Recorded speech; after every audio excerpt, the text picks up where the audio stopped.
बच्चों आज हम आपको इस वीडियो में पाइथागोरस प्रमेय पढ़ाएंगे। पाइथागोरस प्रमेय, ये पाइथागोरस प्रमेय, ये पाइथागोरस नाम है। उसने समकोण त्रिभुज के बारे में बताया कि किसी समकोण त्रिभुज में कर्ण का वर्ग अन्य दो भुजाओं के वर्गों के योग के बराबर। तो वो समकोण त्रिभुज के बारे में आपको थोड़ा सा हम परिचय दे देते हैं। तो ये आपका वह त्रिभुज जिसका एक कोण 90 डिग्री हो, तो इसको हम अगर 90 डिग्री मान लेते हैं तो ए बी सी ये समकोण त्रिभुज हो गया। तो इसमें है कि इस त्रिभुज में तीनों भुजाओं का अपना अपना नाम है। तो इसमें 90 डिग्री के सामने की भुजा को हम लोग कर्ण मानेंगे। अब इसमें एक आधार और एक शीर्षलंब होगा। तो आधार किसको मानेंगे और शीर्षलंब किसको मानेंगे, यह हमारा न्यून कोण के ऊपर निर्भर करता है।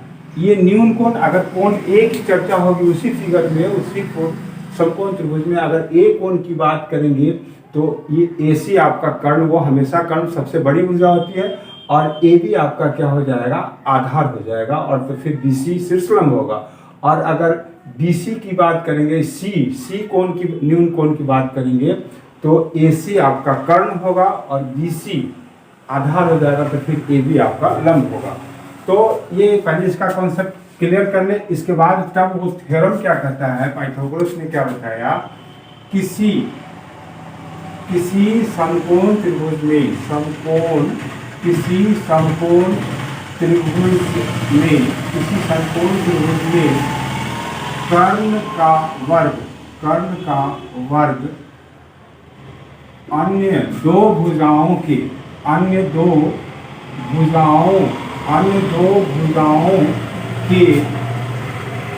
वर्गों के योग के बराबर, अन्य दो भुजाओं के वर्गों के योग के बराबर होता है, योग के बराबर होता है। ये पाइथागोरस साहब ने बताया कि समकोण त्रिभुज का कर्ण का वर्ग मतलब क्या, कर्ण का वर्ग। यहाँ का में हमारा क्या हो गया, ई एच हो गया। तो ये ए सी कर्ण का वर्ग अन्य दो भुजा, उसने नाम नहीं दिया लेकिन कहा अन्य दो भुजा जो बच रहा है हमारा, वो अन्य दो भुजाओं के वर्गों के योग के बराबर होता है। यह हम लोगों को सिद्ध करके बताना है। तो सबसे पहले हम लोग मान लें कि ये, इसको दिमाग में रखें। इस लिखने के लिए भी पूछता है कि पाइथागोरस प्रमेय लिखें, तो ये आपका 2 नंबर का क्वेश्चन होगा, और अगर ये लिखा हुआ तो ये प्रूफ करके बताना पड़ेगा। तो इसको समझें। इसके लिए हम लोग फिगर फिर से बनाते हैं, वो देखें। ये आपका समकोण त्रिभुज हो गया, ए बी और सी, इसका यह कोण 90 डिग्री हो गया। तो यहाँ लिखेंगे, दिया हुआ है कि, क्या चीज दिया हुआ है कि ए बी सी एक समकोण त्रिभुज है, एक समकोण त्रिभुज है जिसमें कोण बी बराबर 90 डिग्री। ये क्लियर कर दिए, बी बराबर 90 डिग्री। तो क्या सिद्ध करना है आपको, सिद्ध करना है कि ए सी स्क्वायर कर्ण का वर्ग अन्य दो भुजाओं के वर्गों के योग के बराबर, ए सी स्क्वायर बराबर A B square plus B C square. अब इसको प्रूफ करने के लिए हम लोगों को बनावट देना पड़ेगा, रचना देंगे, कंस्ट्रक्शन। इस पे क्या देंगे, तो इससे हम लोग यहाँ पे लंब डालेंगे। ये इधर लंब हो जाएगा, लंब हो गया मतलब डी डी। अब यहाँ देंगे बनावट। बनावट में क्या होगा, तो बी डी लंब ए सी, बी डी लंब ए सी डाला, बी डी लंब ए सी डाला। अब प्रमाण, अब इसको हम लोग प्रमाणित करेंगे। ये 3 फेज में हुआ। तो इसको प्रमाणित करने के लिए सबसे पहला काम है कि त्रिभुज ए डी बी और त्रिभुज ए बी सी को समरूप करेंगे। फिर दूसरे फेज में बी डी सी और ए बी सी, ये दो वहाँ पे 3 त्रिभुज जो बन रहे हैं उस तीनों को हम लोगों को बारी बारी से बड़े, इस छोटे वाले को एक बड़े वाले त्रिभुज से समरूप करेंगे और इस छोटे वाले को बड़े वाले से समरूप करेंगे। और यहाँ पे समरूपता का जो ज्ञान होना चाहिए कि यदि 2 त्रिभुज समरूप होते हैं तो उनके वे समकोणिक भी होंगे और उनकी भुजाएं अनुपातिक भी होंगी। तो यहाँ समकोणिक की चर्चा, समकोणिक से हमको मतलब नहीं है, लेकिन उनकी भुजाएं अनुपातिक होगी, इसी से हम लोग उसको प्रमाणित करेंगे। तो देखें कैसे होता है प्रमाण। त्रिभुज ADB और त्रिभुज ABC में अब इस दोनों को समरूप करेंगे तो कौन कौन सा गुण, तो सबसे पहले 90 डिग्री। इस ADB का D कोण 90 है और ABC का B कोण 90 है। तो यहाँ लिखेंगे कोण ADB बराबर कोण ABC। ये क्यों, तो ये 90 डिग्री हो गया। और फिर दोनों के लिए यह कोण जो दिखाई दे रहा है ये दोनों के लिए उभयनिष्ठ हो गया।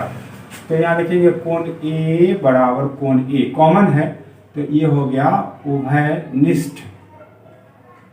उभयनिष्ठ है, ये दोनों क्या है, उभयनिष्ठ है। तो कौन सा नियम यहाँ लग गया, AA समरूपता। AA समरूपता से त्रिभुज ADB समरूप त्रिभुज ABC, दोनों त्रिभुज समरूप हो गए तो इनकी भुजाएं अनुपातिक होगी। तो हम लोग किस किस भुजा को अनुपातिक में लावे, तो सबसे पहले कर्ण, छोटे वाले का ये 90 डिग्री है, इसका मतलब उसके सामने की AB भुजा आपका क्या हो गया, कर्ण हो गया। तो यहाँ हम लोग लिखेंगे इस प्रकार से, यहाँ लिखेंगे AB बटे और बड़े वाले का ये 90 डिग्री, इसका मतलब AC कर्ण हो गया। तो AB बटे AC बराबर, अब छोटे वाले में चल रहे हैं तो इस कोण की चर्चा है तो इसका मतलब AD इसका आधार हो गया और AD आधार हो गया। और तो बड़े वाले के लिए फिर बड़े वाले त्रिभुज ABC में चलेंगे तो इसके लिए कर्ण AC हो जाएगा और AB आधार हो जाएगा। तो आधार आधार के बटा में होगा, लंब लंब के बटा में होगा और कर्ण कर्ण के बटा में। तो लंब की बात हम यहाँ नहीं करेंगे, सिर्फ कर्ण और आधार की बात होगी। तो कर्ण यहाँ आधार लंब एक हम लोग क्या कहते हैं, पहले कर्ण AB बटे AC कर चुके हैं। अब आधार, तो छोटे वाले का आधार हमारा क्या हो जाएगा, AB होगा और बड़े वाले का आधार AB होगा। क्यों, A कोण उभयनिष्ठ है, A कोण दोनों के लिए, दोनों त्रिभुज के लिए उभयनिष्ठ है। तो जब भी इस कोण की बात होगी, जो कोण समकोण त्रिभुज में जो कोण बनेगा वह कर्ण और आधार के लिए से बनता है और तीसरी भुजा जो उसका बच जाएगा वह हमारा लंब होगा। तो यहाँ पे हम लोग लिखेंगे AD बटे AB और फिर इसको हम लोग क्रॉस मल्टीप्लिकेशन कर दें, AB स्क्वायर बराबर AC गुने AD, इसकी इक्वेशन 1 कर देंगे। पुनः अब किस त्रिभुज को चले, तो त्रिभुज BDC और त्रिभुज ABC। पहले क्या है चले थे, ADB और बड़े वाले का ABC, दूसरा है दूसरे फेज में आएंगे तो BDC और ABC को समरूप करेंगे। तो लिखेंगे पुनः त्रिभुज BDC और त्रिभुज ABC में दोनों छोटे वाले को बारी बारी से बड़े वाले से समरूप करेंगे। तो इसके लिए इसका समरूपता का गुण देखें तो इसका ये 90 और इसका ये 90 बराबर हो जाएगा। लिखेंगे कोण BDC बराबर कोण ABC, ये क्यों, तो ये बराबर कितना हो गया, 90 डिग्री। दूसरा एक और चीज हमको उसमें से खोजना होगा, तो C कोण के बारे में देखें। ये C कोण दोनों के लिए है, इस बड़े वाले के लिए भी है, छोटे वाले के लिए। तो यहाँ लिखेंगे कोण C बराबर कोण C, ये हो गया उभयनिष्ठ, उभयनिष्ठ है, ये उभयनिष्ठ है। तो यहाँ भी वही नियम लगेगा जो यहाँ लागू हुआ है, AA समरूपता, AA समरूपता से, AA समरूपता से क्या चीज होगा, इस त्रिभुज का कर्ण, तो ये 90 डिग्री है तो इसका कर्ण क्या हो जाएगा, BC और बड़े वाले का ये 90 है तो वो उसका AC ही कर्ण रहेगा।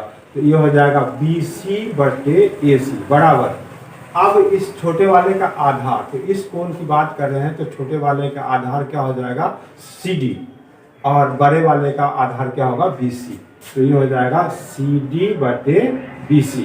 इसमें हम लोग तिरछा तिरछी गुना करते हैं तो BC² बराबर AC गुने CD, BC² बराबर AC गुने CD।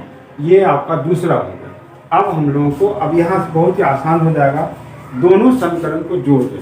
लिखेंगे समीकरण 1 जोड़ समीकरण 2, और 1 और 2 को जब आप जोड़िएगा तो ये क्या होगा, देखें AB² प्लस इसका LHS जोड़ेंगे तो ये BC² बराबर इसका RHS हो जाएगा AC गुने AD। यहाँ देखिए AC गुने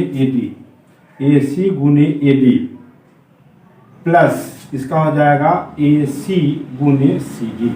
अब इसमें से हम लोगों को AC कॉमन ले लें तो AB² प्लस BC² बराबर AC कॉमन लेंगे तो यहाँ हमारा बच जाएगा AD प्लस CD।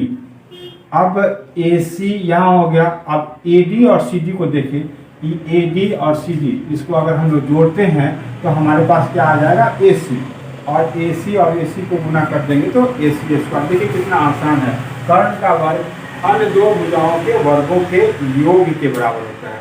तो हमारे कहने का मतलब ये हुआ कि अगर इसको ध्यान से पढ़ा जाए तो ये आपका बहुत ही आसान है, और ये ज़्यादा मात्रा में 10th क्लास में पूछता है, इसलिए इसको आप तैयार करके ही आप एग्जाम में जाएंगे, और इससे इस पर सवाल भी बनेगा। इसका हम विलोम जो होगा हम आगे के वीडियो में देंगे। आप मेरी चैनल को सब्सक्राइब करें जिससे ये आपके पास मेरा वीडियो पहुंच जाए, और उसको आप देखें, अंत तक जरूर से जरूर देखेंगे जिससे आपको पूरा कॉन्सेप्ट क्लियर हो जाएगा।